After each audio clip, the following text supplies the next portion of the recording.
Hi boys and girls, it's Mrs. Wagner here. So far we've read Today is Monday by Eric Carle. Mrs. Truelove also read The Very Hungry Caterpillar as well. And just thought we could try to do some cool Eric Carle artwork. If you look in here, it looks like paint and maybe they used a fork. You use whatever you'd like to smush around your paint in your picture. So you have to first ask mom or dad if you can use paint. If you can't, then maybe a crayon would be just fine. You could maybe put light color and then dark colors on top. I'm using my art table desk, so I'm not too worried about getting messy. I'm going to use some yellow paint and some blue paint. Just a little bit over here. And that one's almost empty. Some red paint. We can have fun mixing colors.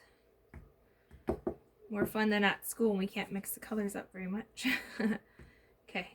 That one's being silly. Alright. So now I am going to take my fork.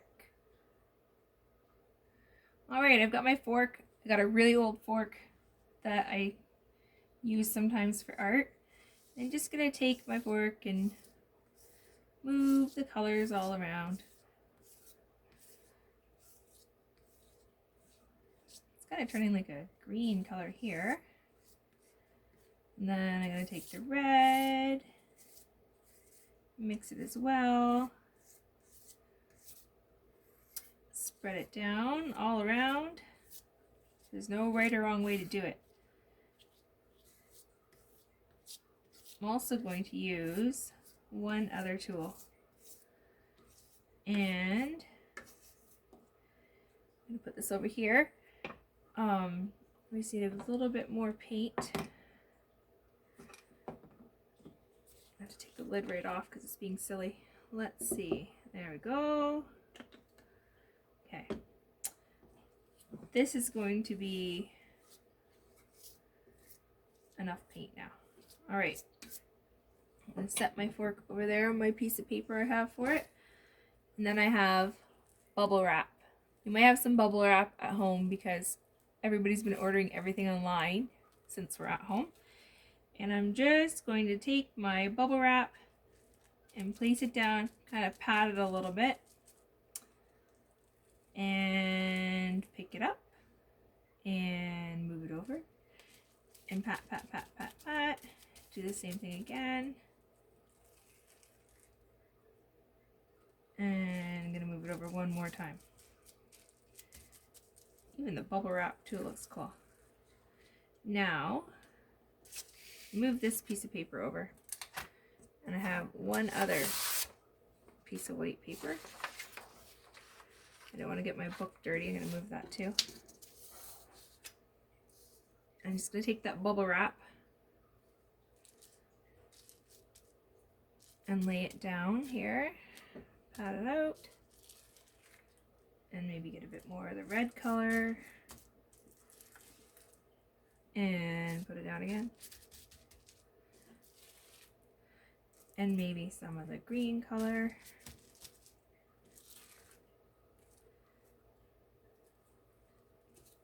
There's no wrong way to do this art. It's just whatever you see. I hope you've been getting outside lots and playing. The weather's cold. There has been sun. That's good. Just gonna make sure this guy's all spread out. Alright. Now you have to wait about an hour to finish waiting for it to dry. So I'm just going to hit pause and come back in an hour and we'll see what shapes we can find on our paper. Okie dokie. I'll give you a minute to finish yours up and I'll be back. Okay, it's been about an hour. My painting's all dry.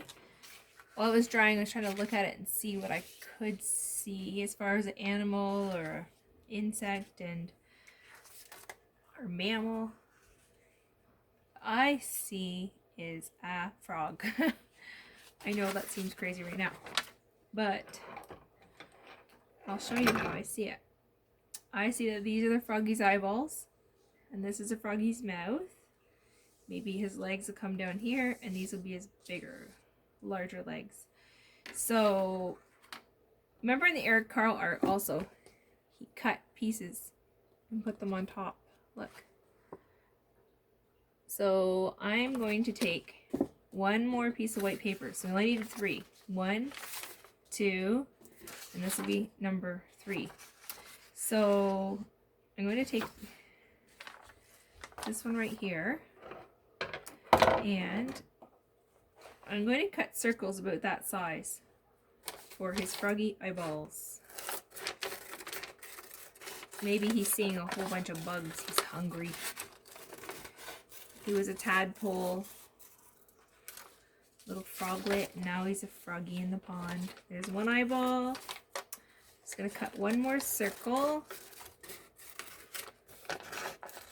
So we'll have 2 circles for eyeballs. There's his eyeballs.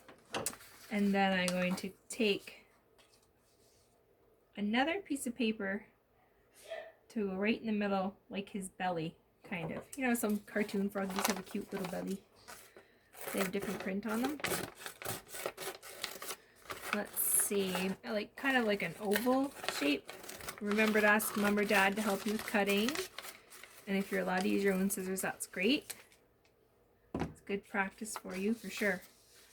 Okay, so now we're going to put this in the froggy's belly. Our little froggy is going to need a nose.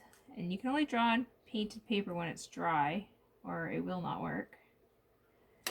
And froggy smile. Sometimes my marker's a bit silly here. Okay, I'm going to put some eyeballs in the middle of these big old googly eyes. So it's almost like a circle inside of the circle. One eyeball. And one more eyeball. I have to find a new black marker soon. Alright. I can't wait to read our next Eric Carle book. It's going to be Panda Bear, What Do You See? And it has a ton of sight words in it. I wish I could read it to you at school, but maybe one day soon. That would be nice. Alright. So the little froggy, I'm just going to show you what I see. Here's his little shape. Remember, everybody's pictures are going to look different. Because everybody's fork prints are going to be different too, right? I'm going to make this little line here, this part here. And then our little froggy needs some froggy legs. So it's going to make like almost a heart shape for his leg with little tiny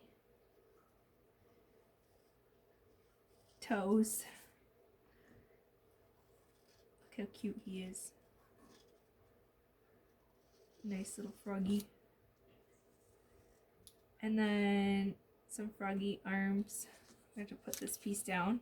If you have glue at home, glue your other piece down here. Or whatever you have on your creature. Because I don't know what kind of creature you're going to make. Maybe you can send me a picture of it. He's going to have 4 little fingers. We'll do one more. I bet your frogs look really cool. Or your ladybugs. Or maybe you're making a caterpillar. All different kinds of things you can make. Bit of his body here. And there's our little Eric Carle frog.